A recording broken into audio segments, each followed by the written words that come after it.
పలమనేరులో DAAI పేరుతో online యాప్లో పలువురు డబ్బులు కట్టి కోట్ల రూపాయల మోసం.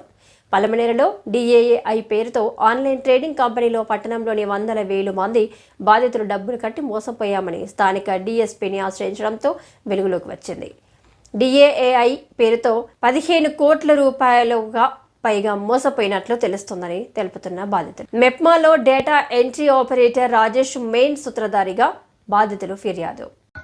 గవర్నమెంట్ ఎంప్లాయీస్ ఉన్నారని వాళ్లను చూసి మేము దీంట్లో 14,000 నుండి 42,000 లక్ష రూపాయలు కట్టాం.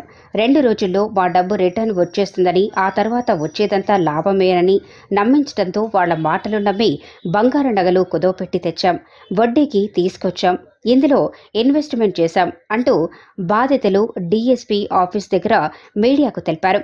ఘటనపై పలమనేరు DSP విష్ణు రఘువీర్ మాట్లాడుతూ పోలీస్ స్టేషన్కి వెళ్లి పూర్తి వివరాలతో ఫిర్యాదు ఇవ్వండి, కేసు నమోదు చేసి దర్యాప్తు చేస్తాం. అలాగే national record crime 0 toll free number 1093కి కూడా బాధితులు వారికి కూడా ఫోన్ చేసి చెప్పవచ్చు, మేము కూడా దర్యాప్తు చేస్తాం. మీరెవరూ ఇటువంటి యాప్లలో డబ్బులు కట్టొద్దని పలమనేరు DSP విష్ణు రఘువీర్ బాధితులకు తెలిపారు.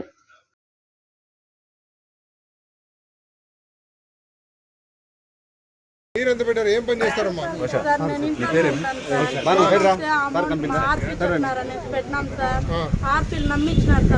Okay right. ఇంకా మీరెంత పెట్టారమ్మా?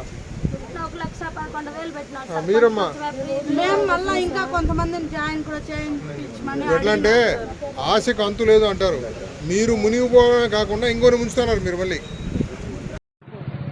1 లక్ష 87,000 ఒకసారి 97,000 వచ్చిన, 29,000 ఒకసారి వేసిన, 12,000 ఒకసారి వేసిన, 14,000 ఒకసారి వేసిన, మొత్తం పోయినారు.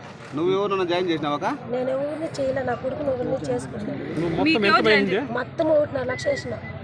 తిరిగి ఎంత వచ్చింది? 9,000 వచ్చినారు. ఎన్ని రోజులకి? రోజు 300. ఇప్పుడు ఎన్ని రోజులు అయింది వేసి డబ్బు?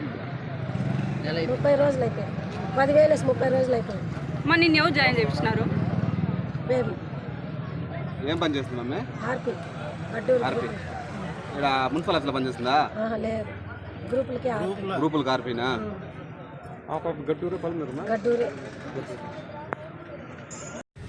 గంగవరము ఈ చుట్టుపక్కల ప్రాంతాల్లో ఉన్నటువంటి చాలామంది ప్రజలు ఏదో ఒక లింక్ వస్తుంది, యాప్ వస్తుంది, దానిలో మేము చాలామంది డబ్బులు ఇన్వెస్ట్ చేస్తున్నాము, మేము మోసపోయామని ఈరోజు మా ఆఫీస్ దగ్గరికి రావడం జరిగింది. సో ప్రజలందరికీ ఒకటే చెప్తున్నాను, దయచేసి ఇలాంటివి ఎవరు నమ్మద్దు. దానికి ఏమి చట్టబద్ధత ఏమి ఉండదు. ఎవడో ఏదో వచ్చాడు చెప్పాడు, పక్కింటి ఆయన ఇన్వెస్ట్ చేశాడు, నేను ఇన్వెస్ట్ చేశాను అన్న దానికి నష్టపోయేది మీరే. మీరందరూ కలిసి ఈరోజు ఇక్కడికి వచ్చారు, బాగానే ఉంది. ఫస్ట్ పోలీస్ స్టేషన్కి వెళ్ళి కంప్లైంట్ ఇవ్వండి, దాని మీద కేసు రిజిస్టర్ చేస్తారు, ఇన్వెస్టిగేషన్ జరుగుతుంది. దానికి బాధ్యులు ఎవరైతే ఉంటారో వాళ్ళందరి మీద చట్ట ప్రకారంగా మేము తీసుకోవాల్సిన చర్యలన్నీ తీసుకుంటాము. మీ అమౌంట్ ఎంతెంత ఇన్వెస్ట్ చేశారనేది మీరు డీటెయిల్స్ ఇస్తే మళ్ళీ మీ బ్యాంక్ అకౌంట్స్ అన్నీ లెటర్స్ పెట్టి అది ఏ అకౌంట్కి వెళ్ళింది, అసలు మీరు ఫిజికల్గా డబ్బు ఇచ్చారా లేకపోతే ఏం జరిగింది, ఇవన్నీ కూడా వెరిఫికేషన్ చేయాలి. చేసిన తర్వాత మనం ఏం చేయాలనేది అప్పుడు చేద్దాం. అంతే తప్ప ఈలోగా మీరు పొరపాటున ఎవరో పక్కింట ఒక 10 లక్షలు పెట్టారు, ఇంకోటి 2 లక్షలు పెట్టారు, దీంట్లో కొంతమంది ఎవరో అఫీషియల్స్ కూడా ఇన్వాల్వ్ అయి ఉన్నారు అంటే వాళ్ళు కూడా ఇన్వెస్ట్ చేశారని మీరే చెప్తున్నారు. వాళ్ళు ఎవరెవరైనా ఉండొచ్చు. మా బాధ అంతా కూడా పేదవాడు కూలీ చేసుకొని డబ్బు సంపాదించుకొని ఆ ఉన్న డబ్బును కూడా ఇలాంటి వాళ్ళు మాటలు నమ్మి దాంట్లో పెట్టేస్తే ఒక ఆయన చెప్పాడు ఇందాక వచ్చి, అనుకున్న మోటార్ సైకిల్ కూడా ఎక్కడో కుదవబెట్టి ఆ డబ్బులు అక్కడ ఇన్వెస్ట్ చేశానని చెప్తున్నాడు, 42,000. ఇంకొక ఆవిడ డ్వాక్రా మహిళ కూడా ఏదో సుమారుగా ₹1,00,000 దాకా పెట్టానని చెప్తుంది, ఇంకొక ఆవిడ 70,000 పెట్టానని చెప్తుంది. సో ఇవన్నీ చేయడం వల్ల మీ అమాయకత్వాన్ని మీరే ఎగ్జిబిట్ చేసుకుంటున్నారు. దయచేసి గుర్తుపెట్టుకోండి. ఈరోజు మనం బ్యాంకుకు వెళ్ళి ఒక లోన్ తీసుకోవాలంటేనే మన దగ్గర చాలా డాక్యుమెంటేషన్ అడుగుతారు వాళ్ళు. అలాంటిది ఎవడో ముక్కు ముఖం తెలియని వ్యక్తి ఏదో ఊర్లో వచ్చాడు, మాట్లాడాడు, వాడు చెప్పే మేము నమ్మేసాము, డబ్బులు ఇచ్చేసాము అని అంటే ఎంత హాస్యాస్పదంగా ఉందో ఒకసారి మీరు ఆలోచన చేయండి. కనీసం మీరు ఇప్పటికైనా మేలుకున్నారు. మా పోలీస్ స్టేషన్ గురించి కంప్లైంట్ ఇవ్వండి, పట్టుకుంటాము, డెఫినెట్గా వాళ్ళ మీద చర్య తీసుకుంటాము. మీకు ఎంతవరకు నష్టం జరిగిందో ఆ మీ బ్యాంక్ ఖాతాల్లోంచి వాడి ఖాతాలోకి ఎంత అమౌంట్ పోయిందో అవన్నీ కూడా ఫ్రీజ్ చేయడం జరుగుతుంది. దీంట్లో NCRB అంటే నేషనల్ క్రైమ్ రికార్డ్ బ్యూరో ఉంది మనకు భారతదేశానికి. వాళ్ళు కూడా ఇలాంటి ప్రజలు మోసపోకూడదని చెప్పేసి ఒక టోల్ ఫ్రీ నంబర్ కూడా పెట్టారు, 1093. మీరు దానికి కూడా ఫోన్ చేసి చెప్పొచ్చు, అయ్యా మాకు ఇంత డబ్బు మేము ఇట్లా ఇన్వెస్ట్ చేసాము, ఇట్లా జరిగిందని చెప్తే మీకు ఒక దాని నుంచి ఒక రిజిస్టర్ అయినట్టుగా మీకు ఒక నంబరు మీ రిజిస్టర్డ్ మొబైల్కే వస్తుంది. అది పట్టుకొని కూడా మీరు బ్యాంకుకి వెళ్ళి చెప్పొచ్చు, ఇట్లా మేము ఇంత అమౌంట్ ఇన్వెస్ట్ చేసాము, ఇట్లా జరిగిందని కూడా చెప్పొచ్చు. దానికి పోలీస్ స్టేషన్కి వచ్చి కంప్లైంట్ ఇవ్వాలనే ఇది కూడా ఏం లేదు. సో మీరు కంప్లైంట్ ఇస్తే మేము ఇన్వెస్టిగేషన్ చేస్తాం దీని గురించి. ఇంకా ఎవరన్నా తెలియని వాళ్ళు కూడా ఉంటే వాళ్ళందరికీ తెలియజెప్పండి.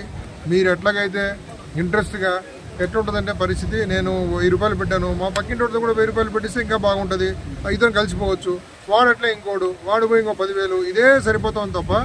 ఇప్పుడు మీరు ఎలాగైతే వచ్చారో మీరు అట్లా వెళ్ళి వాడిని పట్టుకోండి, బ్యాంకుకి వెళ్ళండి, బ్యాంకులో చెప్పండి ఇట్లా చేసాము, ఇంత ఇన్వెస్ట్మెంట్ జరిగింది, ఫ్రీజ్ చేయండి, మా అకౌంట్ నుండి డబ్బులు పంపించొద్దని బ్యాంకులో కూడా చెప్పండి. ఏ ఖాతాల నుంచి మీరు పంపించారో దయచేసి ఆపండి, డబ్బులు ఎవరు ఇన్వెస్ట్ చేయొద్దు, మీరు పోగొట్టుకోవద్దు. ఇప్పుడు దాకా జరిగిన దానికి ఖచ్చితంగా మీరు కంప్లైంట్ ఇస్తే వెంటనే కేసు రిజిస్టర్ చేసి చట్ట ప్రకారంగా ఏం చర్యలు తీసుకోవాలో తీసుకుంటాం. ఓకేనా?